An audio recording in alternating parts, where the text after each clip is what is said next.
2021년 1월 3일 주일 연합교회에 오신 여러분을 환영하고 축복합니다. 안타깝게 이 신년 감사 예배도 이렇게 영상으로 이렇게 접하게 돼서 아쉽긴 하지만 있는 그곳에서 또 하나님의 기적을 경험하시고 또 축복을 누리는 그런 예배가 될 줄 믿습니다. 여러분, 성경에서 말하는 기뻐한다는 단어를요, 보통 생각할 때 굉장히 질이 얕은 즐거움을 생각합니다. 그러니까 항상 기뻐해라. 그럼 우리는 보통 이렇게 생각하죠. 항상 즐거워하라, 혹은 항상 행복해하라, 혹은 항상 웃어라. 그러니까 교회 안에 오면요, 굉장히 비현실적으로 표정을 갖고 계신 분들이 굉장히 많습니다. 정말 죽고 싶은데 일주일 동안의 삶이 너무 힘들었는데 교회에 오면 그래도 웃어야 한다는 의무를 생각을 해요. 억지로라도 웃어야 되는 생각을 합니다. 언제나 기뻐하는 척을 해라는 뜻이 아닙니다. 성경에서 말하는 기뻐한다 라는 단어를 조금만 정리하도록 하겠습니다. Be joyful always. 기뻐하라라는 단어는요, 그냥 감성적으로 즐거워라는 뜻이 아닙니다. 행복함을 누려라는 뜻도 아니고요, 언제나 미소를 띄우라는 뜻도 아닙니다. 오히려 성경은 반대로 이렇게 말합니다. 애통하라, 통복하라. 오히려 반대 이야기를 하고 있어요. 그럼 기뻐하라라는 단어는 무슨 뜻이냐? 이런 뜻입니다. 내가 그토록 의지하던 모든 것이 없어지고 사랑하던 모든 것이 떠나가고 내가 소망했던 모든 것이 녹아 증발한다 할지라도 내가 오늘 하루를 살아갈 수밖에 없는 그 한 가지 이유, 예수 그리스도 한 분만은 너의 삶 속에서 요동치 않는 것이 크리스찬의 본질이니라. 항상 기뻐하라. 여러분, 예수님께서 다른 곳에서 이 기쁨에 대해서 이렇게 정리하시는 장면을 우리가 너무나 잘 알고 있습니다. 제자들을요, 전도여행으로 파송을 합니다. 그 전도여행을 잘 마치고 제자들이 돌아와서 즐거워하며 보고를 하죠. 예수님 정말 대단합니다. 주님의 이름으로 명하니까 정말로 마귀가 나가더라고요. 주님께서 그것에 대해서 뭐라고 반응하시죠? 그까짓 거 가지고 기뻐하지 마. 번역합니다. 이런 뜻이에요. 오늘 마귀가 나간 것 가지고 기뻐하면 내일 마귀가 안 나가면 너 뭐 갖고 살아갈래? 다른 말로, 하나님 이번에 대학교 입시 허락해 주셔서 감사합니다. 이번에 사업 성공해 주셔서 감사합니다. 기도 응답해 주셔서 감사합니다. 그것을 너의 인생의 기쁨의 조건 삼는다면 네가 살아가야 될 인생이 더 길고 험한데, 기도가 응답될 것보다도 네가 소망했던 대로 기도가 응답되지 않을 확률이 더 많을 터인데, 너 그때마다 너 뭐 갖고 살아갈래? 그까짓 거 가지고 기뻐하지 마. 반대로 하늘나라의 생명책에 너의 이름이 기록된 거 가지고 존재해라. 즉 예수 생명을 소유한 것 때문에 기뻐하라고 성경은 이야기해주고 있는 것입니다. 여러분, 오늘 정말로 예수를 소유하고 있는지, 기도 응답이 한 가지 이루어지지 않아도 그럼에도 불구하고 내가 살아갈 수 있는 그 한 가지 이유를 아직도 난 소유하고 있는지, 예수가 내 안에 정말로 존재하고 있는지 한번 내 자신에게 물어보시는 축복이 있을 수 있는 걸 축원합니다. 복의 근원 강림하사 찬송하게 하소서. 한량없이 자비하신 증량할 길 없도다. 천사들의 찬송가를 내게 가르치소서. 구속하신 그 사랑을 항상 찬송합니다.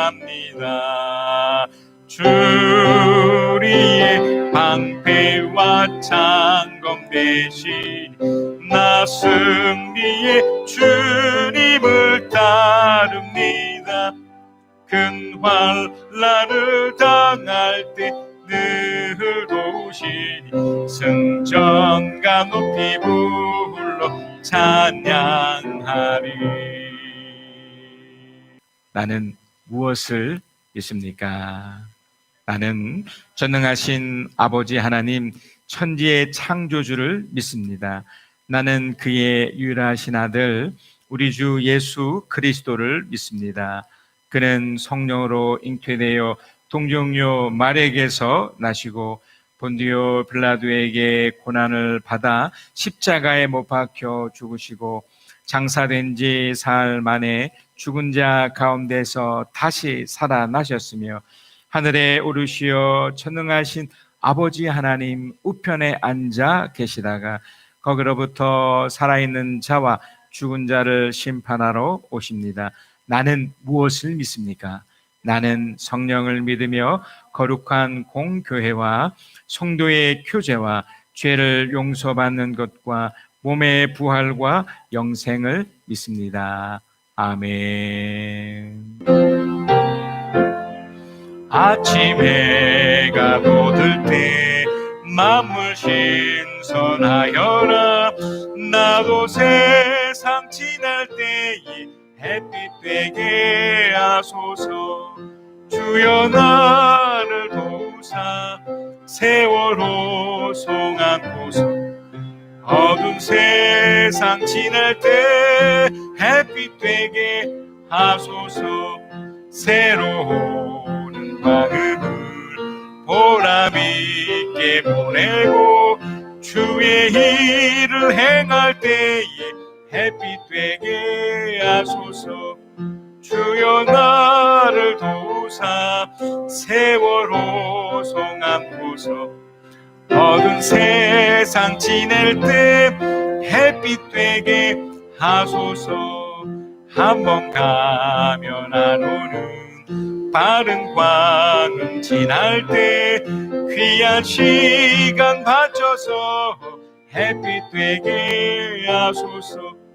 주여 나를 도우사 세월호 송안고서. 어두운 세상 지날 때 햇빛 되게 하소서.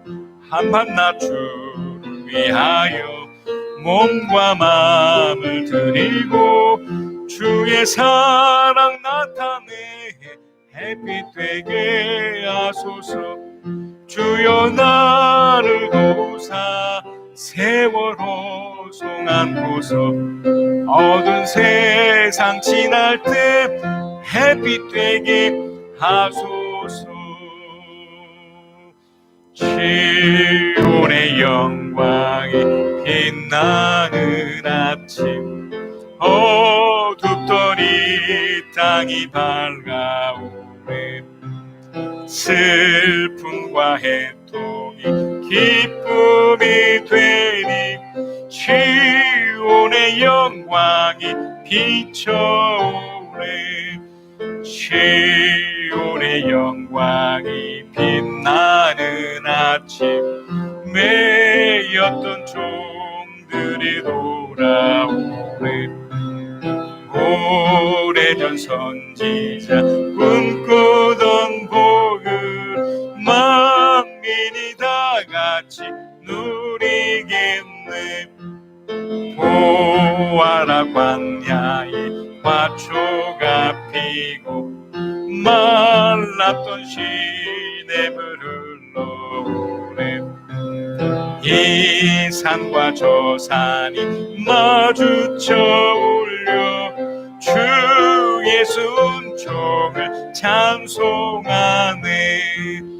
땅들아 바다야 많은 섬들아 찬양을 주님께 드리오라. 싸움과 제약이 가득한 땅에 찬송이 하늘에 사무치네.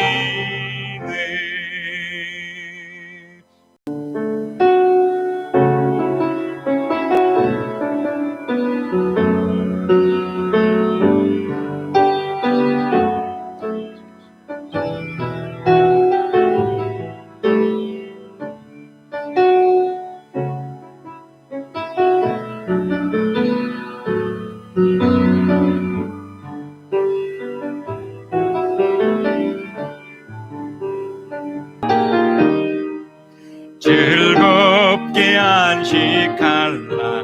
반갑고 좋은 날 내 마음을 평케하니 즐겁고 기쁜 날. 이날의 천하 만민 다 보좌 앞에서 참되신 삼위일체 다 찬송 부르네. 이날의 하늘에서 새 양식 내리네. 성회로 모이라고 종소리 울리네. 복음의 밝은 빛은 온 세상 비치며 또 영생물이 흘러 시원케 하시는 이 주일 지킴으로 새 은혜 입어서 영원히 지른 곳에 다 올라갑시다. 성부께 찬미하고 성자와 또 성령 참되신 삼위일체 다 찬송 부르세.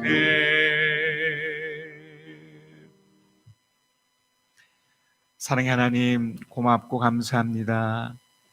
2021년의 시간이 어느덧 우리에게 오게 되었네요. 이 시간 속에서 이전에 베푸셨던 은혜와 기적을 2021년이라는 시간 속에서도 베푸시고 역사해 주시옵소서. 하나님, 우리 귀한 성도들, 또 제가 주님 앞에 마음을 담은 헌물을 주님께 흘러보내게 하심을 감사합니다. 11조로 또 주일이 주는 기쁨을 담은 또 헌물로 또 감사 제목이 있어 그 감사를 담은 또 헌물로 주께 드리게 하셨사오니 주께서 약속하신 대로 심는 대로 더 많이 거두어 주는 그런 놀라운 축복을 우리 삶 속에서, 우리 성도들 삶 속에서 이루어 주시고 역사하여 주시옵소서. 그런 하나님, 만에나 혹여나 하나님 이 물질로 때문에 시험 들거나 이것으로 인해서 뒤로 물러나는 어리석은 사람들 되지 않도록 그 마음을 붙잡아 주시고, 주신 이도 하나님이고 가져갈 이도 하나님이고 잠깐 이 땅을 살아가면서 누리는 통로로 이 재정을 허락하셨는데 이것 때문에 시험 들거나 무너지지 않도록 오히려 이런 기회를 삼아 더 주님께 흘러보내며 주님께 더 축복을 누리는 하나님의 사람이 되도록 역사하시고 도와 주시옵소서. 지금 다시 한번 귀한 물질을 마음을 담아 흘러보낸 모든 하나님의 사람들에게 두 손 들어 축복해 주심을 믿고 우리 주 예수 그리스도의 이름으로 기도하였습니다. 아멘. 하나님의 말씀은 마가복음 9장 14절에서 29절입니다. 그들이 다른 제자들에게 와서 보니 큰 무리가 그 제자들을 둘러싸고 있고 율법학자들이 그들과 논쟁을 하고 있었다. 온 무리가 곧 예수를 보고서는 몹시 놀라 달려와서 인사하였다. 예수께서 그들에게 물으셨다. 너희는 그들과 무슨 논쟁을 하고 있느냐? 무리 가운데 한 사람이 예수께 대답하였다. 선생님, 내 아들을 선생님께 데려왔습니다. 그 아이는 말을 못하게 하는 귀신이 들려 있습니다. 어디서나 귀신이 아이를 사로잡으면 아이를 거꾸로 틀립니다. 그러면 아이는 거품을 흘리며 이를 갈며 몸이 뻣뻣해집니다. 그래서 선생님의 제자들에게 그 귀신을 쫓아내 달라고 했으나 그들은 쫓아내지 못했습니다. 예수께서 그들에게 말씀하셨다. 아, 믿음이 없는 세대여, 내가 언제까지 너희와 함께 있어야 하겠느냐? 내가 언제까지 너희에게 참아야 하겠느냐? 아이를 내게 데려오너라. 그래서 그들이 아이를 예수께 데려왔다. 귀신이 예수를 보자 아이에게 즉시 심한 경련을 일으켰다. 아이는 땅에 넘어져서 거품을 흘리면서 뒹굴었다. 예수께서 그 아버지에게 물으셨다. 아이가 이렇게 된 지 얼마나 되었느냐? 그가 대답하였다. 어릴 때부터입니다. 귀신이 그 아이를 죽이려고 여러 번 불 속에도 던지고 물 속에도 던졌습니다. 하실 수 있으면 우리를 불쌍히 여기시고 도와주십시오. 예수께서 그에게 말씀하셨다. 할 수 있으면이 무슨 말이냐? 믿는 사람에게는 모든 일이 가능하다. 그 아이의 아버지는 큰 소리로 외쳐 말했다. 내가 믿습니다. 믿음 없는 나를 도와주십시오. 예수께서 무리가 어울려 달려오는 것을 보시고 악한 귀신을 꾸짖어 말씀하셨다. 벙어리와 키머거리가 되게 하는 귀신아, 내가 너에게 명한다. 그 아이에서 나가라. 그리고 다시는 그에게 들어가지 말아라. 오늘 본문의 말씀을 이렇게 보면 가슴 아픈 내용이 나오지 않습니까? 자식이 너무 고통을 겪고 있는데 어릴 때부터 이렇게 그 힘든 것을 겪고 있는 아이 이걸 구해내려고 이 아버지가 이제 예수께 오는 이 장면입니다. 2021년이라는 이제 시간에 이 고속도로를 우리가 탔습니다. 이 시간을 우리가 탔습니다. 그런데 이 시간이 우리 게 아니죠. 하나님 겁니다. 그 하나님이 우리에게 시간이라는 것을 우리에게 주셔서 뭔가를 이루고 싶어 하시는 그것을 우리에게 맡기셨기 때문에 우리는 이 시간 속에서 하나님의 뜻이 뭔지 또 어떻게 살기를 원하시는지를 찾으셔서 이렇게 또 살아가시는 게 귀하고 아름다운 일이 되겠죠. 그래서 이제 오늘 본문의 이 안타까운 사연을 통해서 특별히 우리가 이제 2021년의 시간 속에서 우리 각자에게 하나님이 무엇이라고 말씀하시고 어떻게 살기를 원하신지를 찾았으면 좋겠습니다.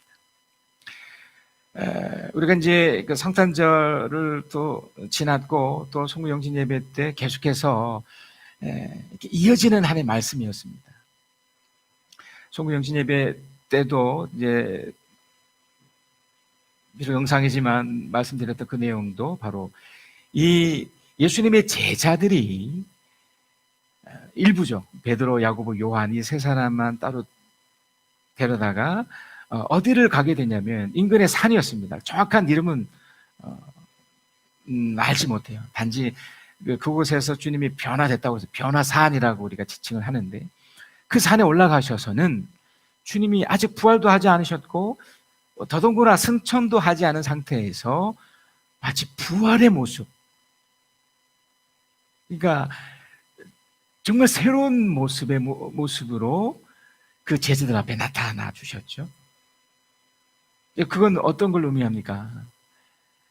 이 세상에 살면서 비록 우리가 뭔가 알지 못하는 그런 안타까운 일이 펼쳐져도 우리 주님이 극적인 기적과 같은 것들을 삶 속에서 일으켜 주겠다는 하나의 표징과 같은 사건이 되는 거죠. 그러니까 부활 있기 전에도 이런 자기 현현의 모습이 바뀌는 모습, 더군다나 죽은 줄 알았던 이제 그들이 유대인들이 그렇게 존경했던 모세와 엘리야도 이렇게 만나는 장면도 그들이 목격을 하거든요. 하나님을 모르거나 이 성경의 세계를 믿지 않은 사람들은 진짜 공상과학에 나올 법한 얘기지만 우리는 이걸 믿습니다.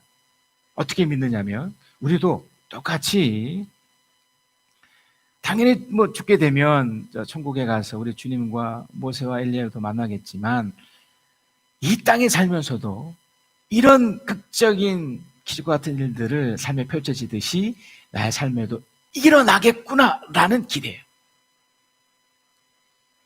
오늘 본문의 이야기가 사실 이 이야기에 계속 연속된 이야기입니다. 이 제자들이 이 세 명이었지만 이제 내려왔어요. 이 베드로가 워낙 좀 이렇게 굉장히 충동적이고 굉장히 다혈질적인 사람이었기 때문에 그 충격적인 장면이 너무 좋아서 횡설수설했지만 그게 있는 곳이 너무 그냥 머물고 있고 싶었습니다. 그곳에서. 그러나 빨리 와야죠. 현실이라는 게 있으니까 이제 내려온 겁니다. 내려와서 오늘 본문의 이야기가 이렇게 진행이 됩니다. 이렇게 주님이 내려오면서 어떤 한 가지를 목격을 해요. 무엇을 목격하냐면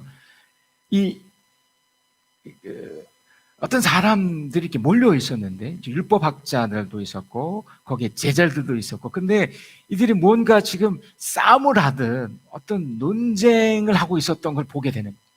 그래서 주님이 너는 그들과 무슨 논쟁을 하고 있느냐라고 이렇게 말씀을 하셨습니다. 자, 여기서 먼저 첫 번째 제가 나누고 싶은 게 뭐냐면 우리 주님이 그 변화산에서 그 엄청난 것을 제자들이 보여주고 나서 이제 함께 있었던 이제 제자들이 있는 곳으로 온 거잖아요. 근데 그곳에 많은 사람들이 있었지만 이 제자들을 그 논쟁거리에서 빨리 이렇게 파괴하고서 그냥 데려가실 수도 있었고요. 아니면 그 논쟁을 하고 있는 그것을 좀 무관심하게, 왜냐면 다른 그 내용에서도 보면 뭐 무관심하게 하신 적도 있으셨으니까 그렇게 하실 수도 있었다는 거죠. 근데 주님이 그 논쟁을 벌이고 있는 그 상황 속에 직접 개입을 하십니다. 여러분, 이게 왜 중요하냐면 신앙이라는 것이 우리 삶의 현실에서 적용이 될까요, 되지 않을까요? 또 이 신앙이 우리 삶의 전반적인 것에 영향을 줄까요, 주지 않을까요? 만약에 영향을 주지 않는다거나 또는 이것이 이 신앙에 관계가 없다면 우리가 이렇게 예배하는 이 자체도 믿지 않는 사람들이 다른 종교를 통해 이렇게 미신을 믿어 나름대로 살아가는 것과 뭐가 다를까요? 신앙은 우리 삶과 굉장한 밀접한 연관이 있고요. 다시 말씀드리면 예수 그리스도는 눈에 보이지 않을 뿐이지, 그렇죠, 천국에서 우리를 위해서 또한 성령을 통해서 깊숙이 개입하고 계시다는 것을 말씀드리고 싶습니다. 주님이 이 논쟁거리 속에 또 다른 어떤 말씀을 하고 싶어서 개입하신 게 아니고 관심이 늘으셨던 겁니다. 제가 이 기적이라는 이 테마를 계속 나누면서 일정한 패턴이 있었다고 오늘 말씀드리는 그 중에 하나가 뭐냐면 늘 우리 주님은 우리를 향해 엄청난 관심을 갖고 계셨다는 거예요. 그래서 십자가에 죽기까지 하신 거잖아요.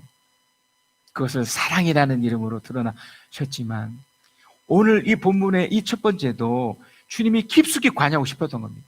그 문제에 들어가셔서 결국 주님의 입장에서 해결해 주고 싶었던 겁니다. 자, 이제 두 번째로요. 그들이 무엇을 논쟁을 하고 있었나요? 아픈 아이를 두고 있었던 이 아버지가 너무 오랫동안 이 고통을 겪고 있는 이 아이 때문에 모든 걸 다 고치기 위해서 해보지 않았겠습니까? 예수의 소문을 듣고 여기까지 온 거예요. 아직 예수를 만나지 않았지만 예수의 제자들이 있었기 때문에 제자들의 부탁을 했던 거죠. 어떻게든 좀 고쳐달라는 거죠. 어떻게든 좀 이것을 좀 고치진 않더라도 차도가 좀 있게끔 하는, 너무나 당연한 거죠. 우리 인생 속에 어떤 문제가 있었을 때 그걸 풀려고 하는 그런 노력은 너무나 당연하고 필요한 거잖아요. 근데 이게 해결이 안 되는 거죠. 그러니까 이게 논쟁이 된 겁니다.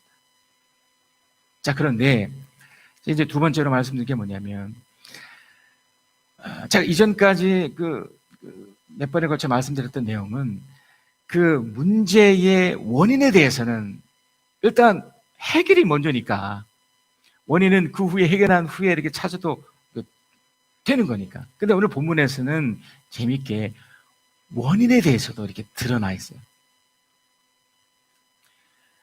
보통 이렇게 고통을 받게 되면 그 고통에 대한 이제 진단을 내리잖아요. 뭐 예를 들어 이제 육체적으로 이렇게 감기에 걸렸다든지 뭐 코로나 같은 것을 내가 걸렸다고 쳤을 때 이걸 이제 치료책으로 쓸 거 아닙니까? 왜 일어났는지는 두 번째 문제예요. 지금 우리도 이게 왜 일어났는지에 대한 이제는 관심이 없잖아요. 어떻게든 이게 빨리 고쳐져서 더 이상 이게 확산되지 않기를 바라는 것처럼 해결되를 원하는 거니까.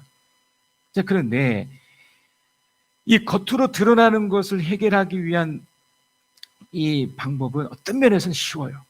그러니까 치료책만 찾으면 되는 거니까. 그러니까 백신을 만들고 치료약을 만들면 되는 거니까. 근데 근본적인 원인이 있다는 겁니다. 그러니까 오늘은 이제 두 번째로 이 이야기를 하려고 하는데요.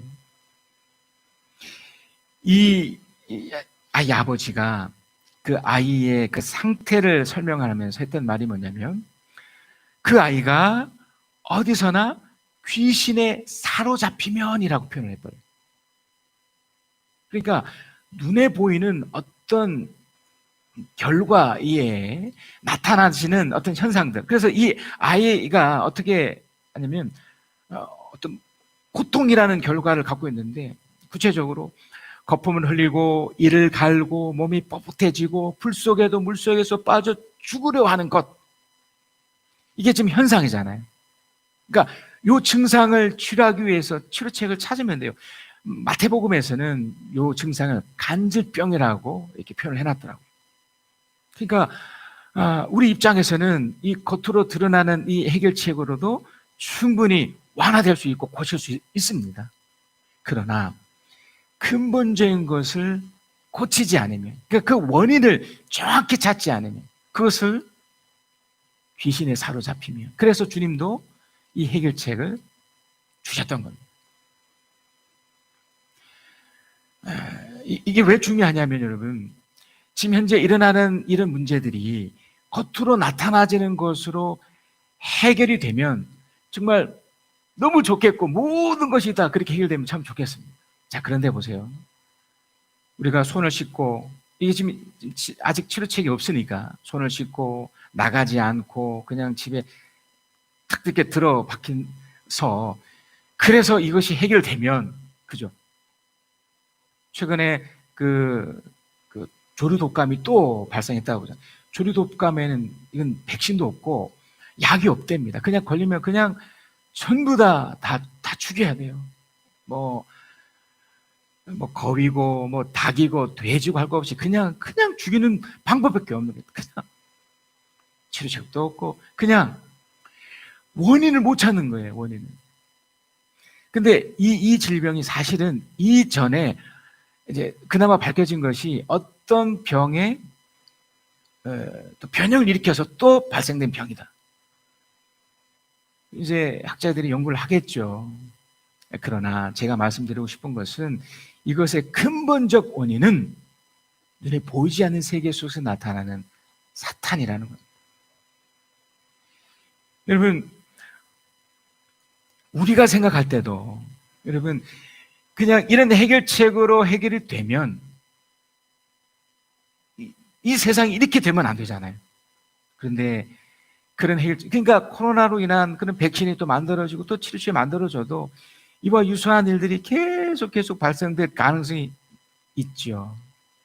그러니까 근본적인 치료를 만들지 않으면. 그래서 이 본문의 이 아버지도 이 아이가 그런 간질병에 관련된 증세에 나타났지만 그 원인을 귀신에 사로잡히면이라고 찾게 된 거예요.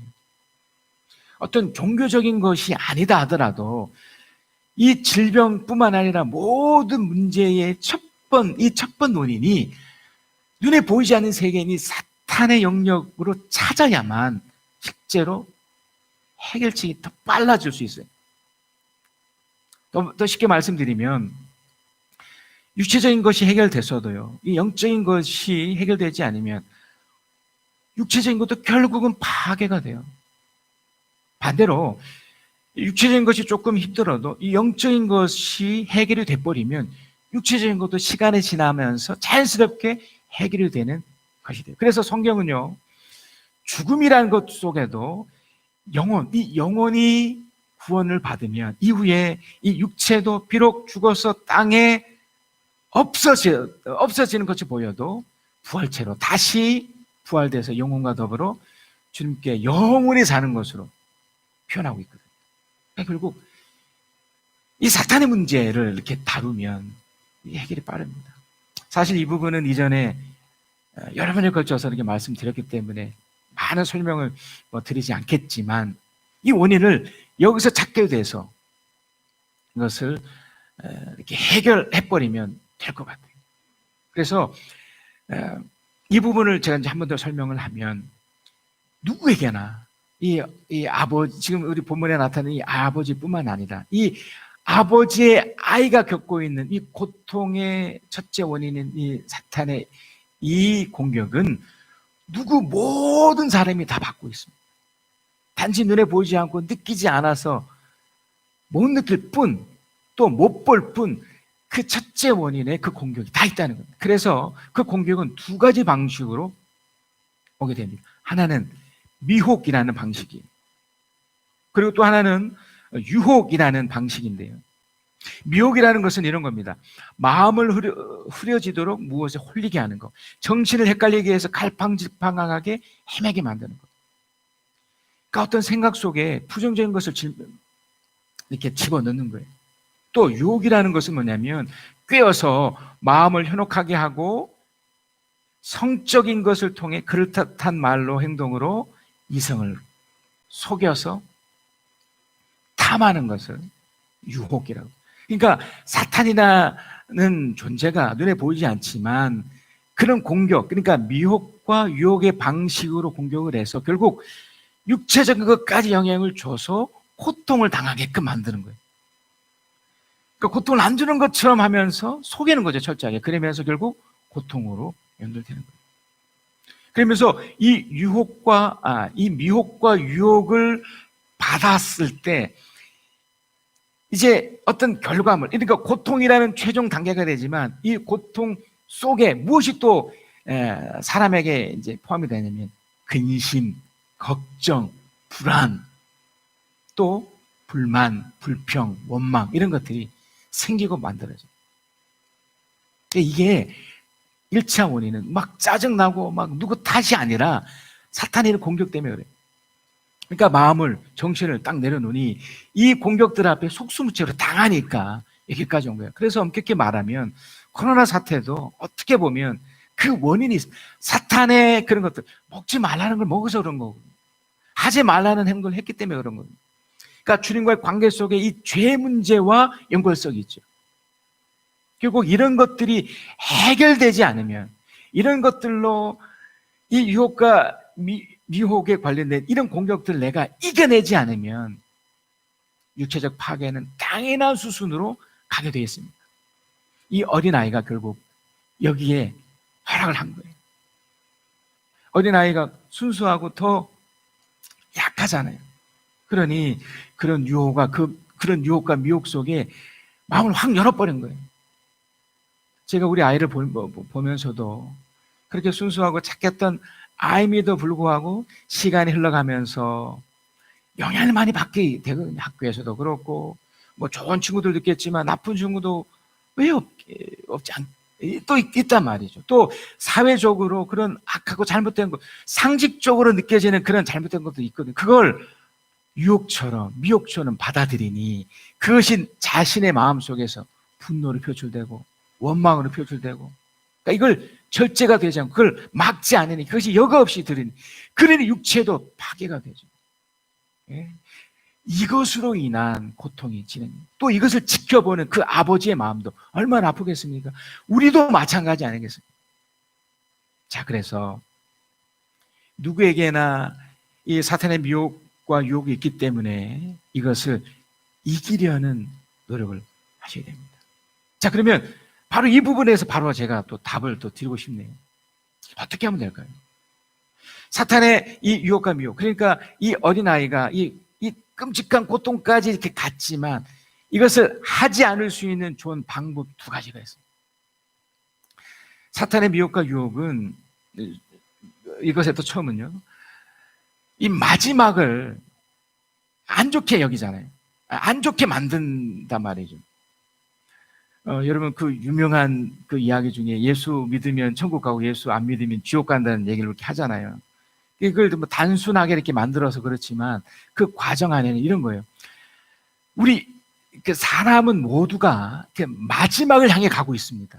그리고 마지막이라는 평가가 내리게 있어요. 우리는 유한하고 피조물, 창조된 존재들이기 때문에 창조주에 다 판단을 받고 평가를 받게 돼 있다고요. 근데 사탄의 유혹과 미혹은 그 마지막 평가를 어떻게 하냐면, 아니야, 너는 괜찮아, 너는 네 마음대로 살았기 때문에 괜찮다는 거예요. 그 마지막을. 그러니까 이것을 깨야 돼요. 그러니까 이 유혹과 미혹을 이길 수 있는 첫 번째 방법은 마지막의 평가에 대한 인식을 하는 거예요. 하나님의 사람이었던 그 모세가 그가 얼마나 많은 유혹과 미혹을 받아들였습니까? 무려 그 40세 때도 그가 가난으로 사람을 죽이고 뭐 그런 게 다 정의가 뭐 의협심이 있었지만 그 사탄의 유혹이었거든. 그 유혹에 그 마음을 열어버려서 그런 행동을 저지르고 어떻게 됐든 죄가 임한 거예요. 죄형이 됐던 겁니다.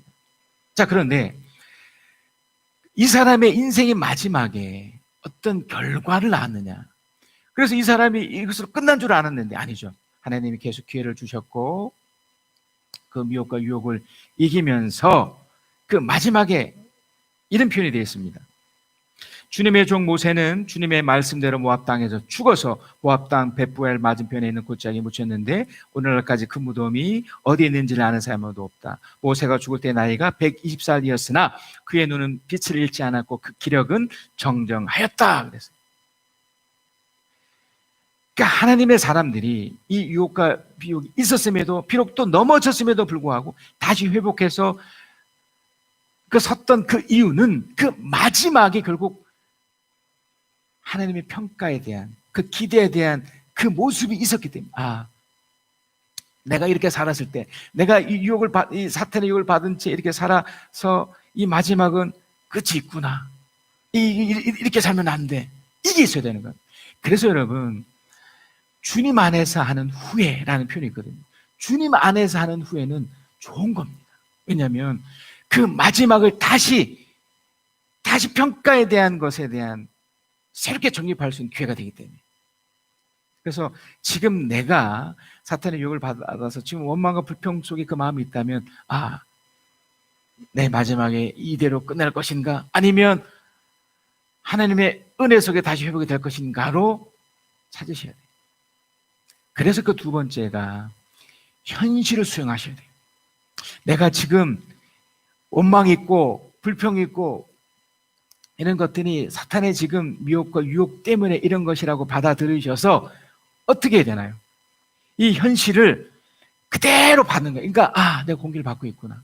내가 이것을 지금 내가 겪고 있구나. 그래서 이제 큰 세 번째입니다.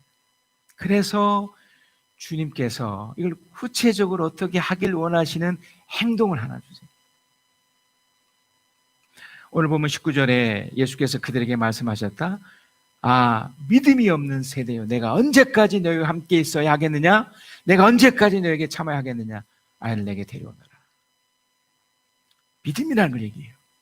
자, 이때까지 제가 이 아이의 고통의 원인을 사탄에 의해서 진행된 것이라고 했고 그 중에 일부를 좀 말씀드릴게요. 어떻게 하면 이걸 이겨낼 수 있을까? 그 이겨냄의 결국 행동이 뭐냐면 믿는 거. 그러니까 하나님이 아까 말씀드렸던 마지막의 평가에 대한 그 기대도 그렇고 이 현실을 다 받아들이는 것도 그렇고 이것을 믿음화하는 거예요. 믿음화. 다시 말하면 하나님이 이 어려운 이 상황 속에서 나를 구해 주실 것이다 라고 믿는 거예요. 근데 이게 쉽지가 않아요. 왜 쉽지 않을까요? 일어나지 않았기 때문에. 현실 속에 펼치지 않았기 때문에. 그래서 아까도 제가 그 미래의 그 앞으로 마지막에 대해 평가를 이렇게 기대하라고 말씀드렸잖아요. 근데 이게 어려운 게 아직 먼 미래잖아요. 지금 이 현실을 수용한다고 해도 이 현실이 너무 힘들고 고통스러운데 이게 안 받아들여지거든요. 그래서 이것 때문에 많은 사람들이 이 믿음화하지를 못해요. 그런데 이것밖에 없습니다. 쉽지 않지만 또 분명히 어렵지만 그러니까 누구나 가는 길이면 다 하게 할 수 있을 거 아닙니까? 누구나 할 수 없기 때문에 그래서 주님도 계속해서 좁은 길을 가려고 했던 것이고 이렇게 믿음하는 거예요.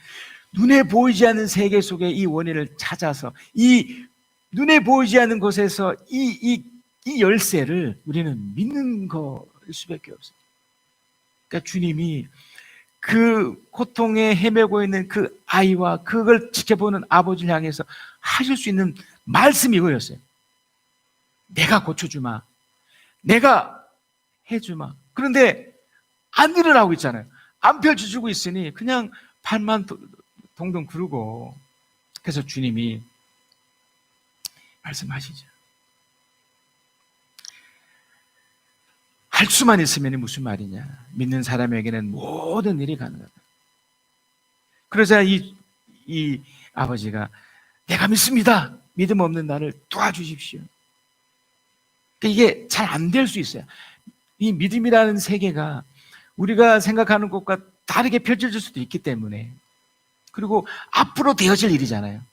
지금 눈앞에 짠 하고 또 확 이렇게 일어나 버리면 그나마 받아들이겠는데, 아직 이 아이 앞에 아직 일어나지 않은 상황에서 그냥 믿으라고 하고 있는 거잖아요. 주님이 믿어라, 믿어라.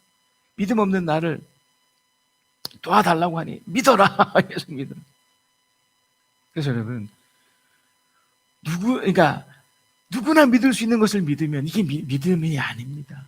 정말 믿을 수 없는 상황에서 믿는 게 믿음이죠. 지금 이 아이는 어떤 누구도 어떤 무엇으로도 고침을 받을 수 없었어요. 그리고 어떻게 보면 끝입니다. 도저히 바랄 수 없는 중, 도저히 어떻게 할 수 없는 중에 주님이 계속해서 말씀하시는 게 믿어라는 거예요. 지금 이렇게 된 원인이 사탄을 통해 이렇게 진행된 것이니까 나를 믿어라. 그러면서 이제 세 번째입니다. 주님이 직접 사역을 하십니다. 이것도 중요해요. 하나님께서 우리 주님을 통해서 하시고 싶은 말씀이 이겁니다. 사역은 우리가 하는 게 아니고 예수 그리스도가 하시는 겁니다. 기적의 전제를 늘 말씀드리잖아요. 예수 그리스도의 기적이잖아요. 예수가 25절에 예수가 무리를 올려 달려온 것을 보시고, 그러니까 무리들이 막 이게 어떤 일이 일어나는 걸 보고 싶은 거예요. 호기심 있는 사람들이 막 달려온 거예요. 악한 귀신을 꾸짖어 말씀하셨다. 귀신을 꾸짖었어. 그 귀신을 꾸짖을 수 있는 분이 우리 주님밖에 더 있습니까? 때로 사람을 사용하셔서 그렇게 하시기도 하지만 아닙니다. 거의 주님이 다 하십니다. 벙어리와 귀머리가 되는 귀신아, 내가 너에게 명한다. 그에게서 나가라. 그리고 다시는 그에게 들어가지 말아라. 그랬어요. 자, 여기서도 주께서 이렇게 딱 이렇게 말씀하시면 바로 괜찮아져야 되잖아요. 그런데 그렇게 되지 않아요. 26절에도 보면 그러자 귀신은 더 소리를 지르고 아이에게 심한 경련을 일으켜 놓고 있었다. 아이는 죽은 것 같이 되었다. 그래서 사람들이 아이가 죽었다. 보세요. 주님이 역사하셨습니다. 우리의 믿음이 뭔가 작용하기 위해서 이 아이 아버지처럼 지푸라기도 잡아야 되니 우리 주님이 고쳐줄 거라. 그런데 현실이 어떻게 됐어요? 오히려 더 심해진 거예요. 더 강렬해지고 더 믿음은 여기까지 가는 거예요. 그래서 이게 믿음이 쉬운 게 아닙니다. 여러분 여기까지 갈 수 있나요? 아이가 거의 죽은 것처럼 된 거예요. 자, 그런데 예수께서 아이의 손을 잡아서 일으키시니 아이가 일어섰다. 죽고 사는 문제가 우리 영역이 아니잖아요. 이 아이가 그대로 생을 마감할 수도 있었습니다. 이 아버지는 이 아이가 죽어서 사는 이것을 원했던 게 아니고 이 예수 그리스도가 어떻게 하실 것을 믿은 거예요. 만약에 죽었다면 천국에 가는 거고요.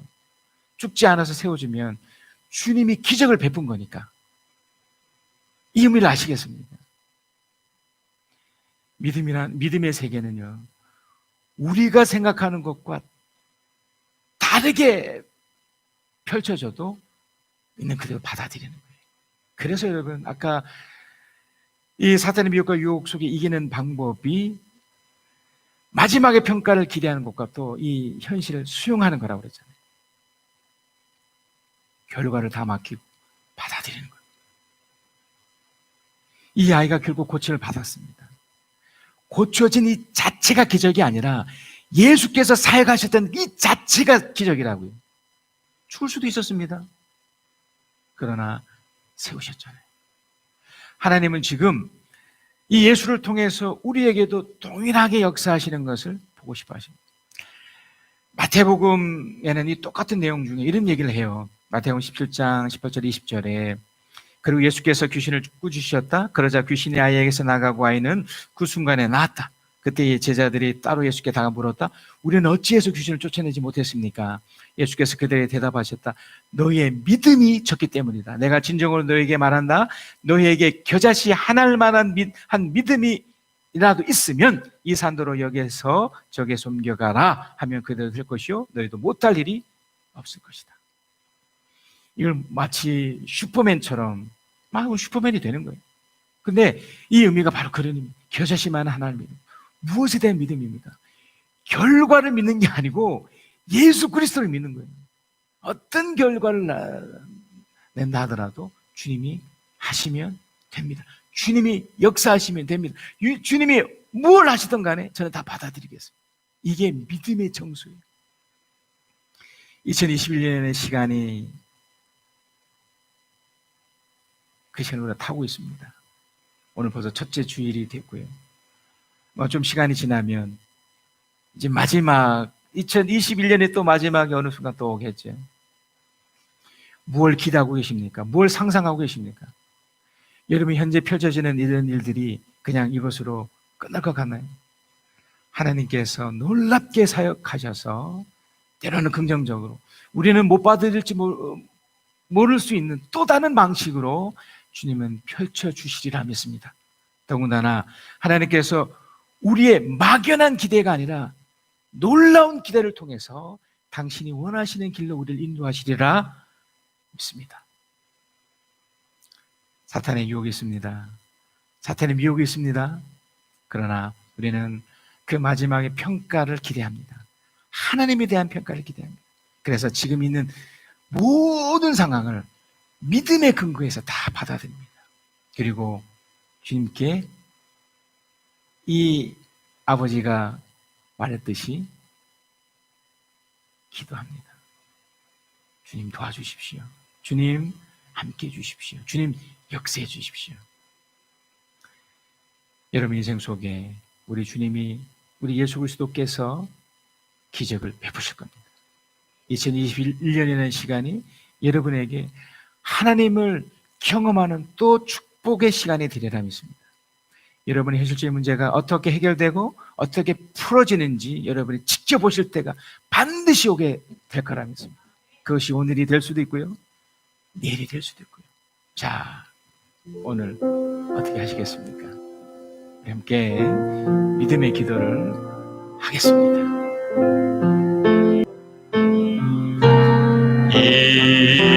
이곳에 생명샘 솟아나 눈물 골짝 지나갈 때에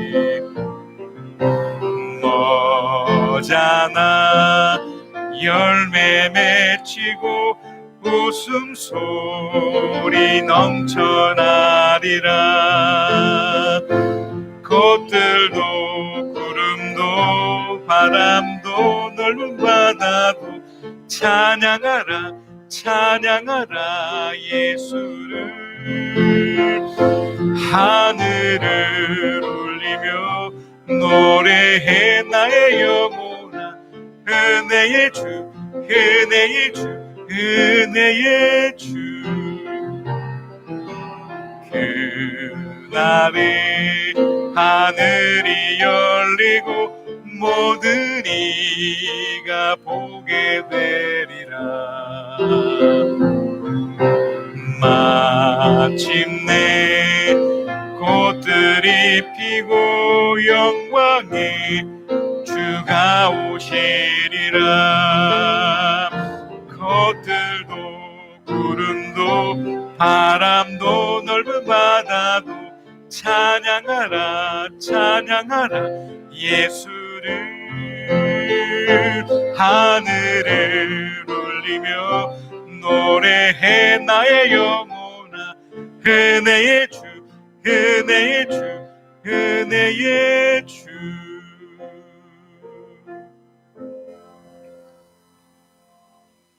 아버지 하나님, 신년 감사 예배를 주님 앞에 드리게 하시고 귀한 말씀 속에 이 고통의 원인이 무엇인지 알게 하시고 또 그것을 해결하기 위한 정한 방법들을 알려주시니 감사합니다. 머자나 언젠가 주께서 역사하실 그 기적의 때를 또 기다리고 웃음꽃 피고 하늘을 열려서 우리를 데려가실 그 날을 또한 사모하며 기다리며 오늘을 있는 그대로 다 받아들이며 최선을 다해 보람되게 살도록 이끌어 주시옵소서. 또한 그렇게 살도록 하게 하여 주시옵소서. 지금은 우리 주 예수 그리스도의 은혜와 아버지 하나님의 크신 사랑하심과 우리 주 성령 하나님의 위로하심 교통하심 함께하심이 주의 말씀을 듣고 깨닫고 그 말씀대로 살아가며 그 말씀의 위로를 받고 아름답게 펼쳐가기를 소망하고 살아가는 하나님의 사람들 위해 지금부터 영원까지 함께 계실지어다.